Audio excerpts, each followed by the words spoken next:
Hello everyone, welcome to our channel nutrify me. आज हम बात करने वाले हैं बेली फैट के बारे में। ये सबका ही कंसर्न है कि बेली फैट कैसे रिड्यूस होगा। बेली फैट के लिए ऐसा कोई मैजिकल ड्रिंक हो या एक्सरसाइज हो या डाइट हो तो आप बता दीजिए जिससे हमारा बेली फैट रिड्यूस हो जाए।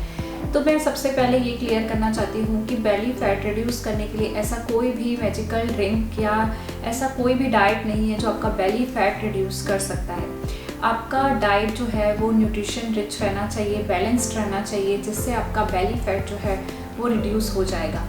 कई लोग फैट डाइट्स फॉलो करते हैं बेली फैट को रिड्यूस करने के लिए, which is absolutely wrong. Because जब आप न्यूट्रिएंट्स नहीं लेते हैं तो आपके हार्मोन्स जो हैं वो इनबैलेंस होते हैं और अगेन आपका बेली फैट बढ़ने लगता है।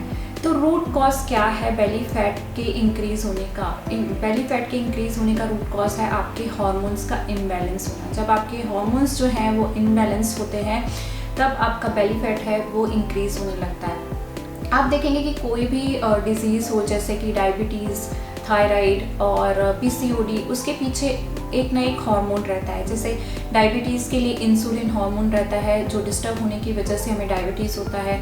पीसीओडी में एस्ट्रोजन, प्रोजेस्टेरोन, ये हार्मोन्स रहते हैं जो डिस्टर्ब रहते हैं। और थायराइड में थायरॉक्सिन हार्मोन है वो डिस्टर्ब रहता है। तो हर एक डिजीज़ के पीछे या हर एक सिम्टम के पीछे आपका कोई ना कोई हार्मोन्स जो हैं वो डिस्टर्ब चल रहे होते हैं। तो अगर हार्मोन्स डिस्टर्ब होते हैं तो ऑटोमेटिकली आपका जो बेली फैट है वो इंक्रीज़ होने लगता है।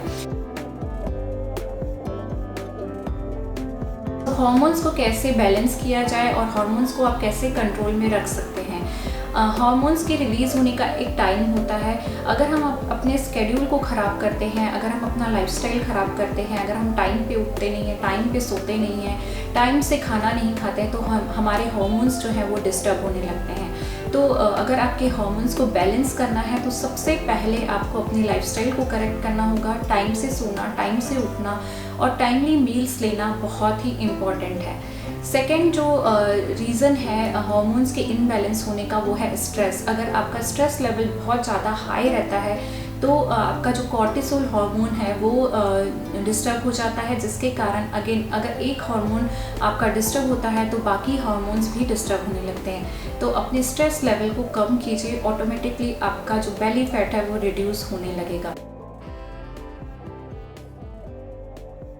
विटामिन डी की डेफिशिएंसी जब आपको होती है तो ये भी आपके हार्मोन्स को इम्बैलेंस कर देता है। तो आप अपना विटामिन डी ज़रूर चेक कीजिए। अगर इसकी डेफिशिएंसी है तो आप इसके सप्लीमेंट्स ले सकते हैं।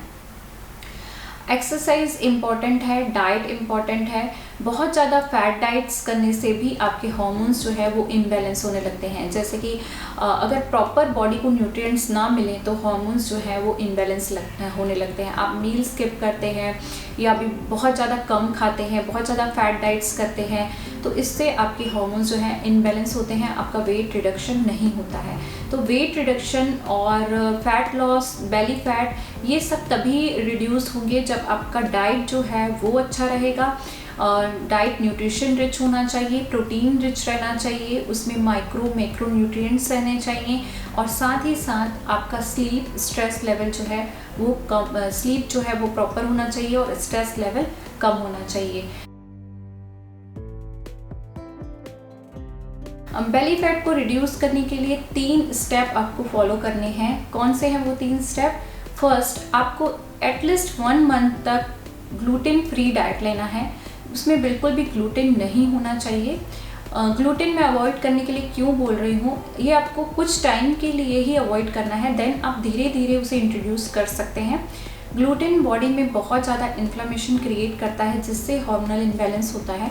तो अगर आप कुछ टाइम तक ग्लूटेन को अवॉइड करते हैं एंड धीरे धीरे फिर ग्लूटेन स्टार्ट करते हैं, कुछ दिनों तक आपको गेहूं की बनी चपाती जो है वो अवॉइड करनी है, जिससे आपके हार्मोन्स जो हैं वो बैलेंस में आने लगते हैं।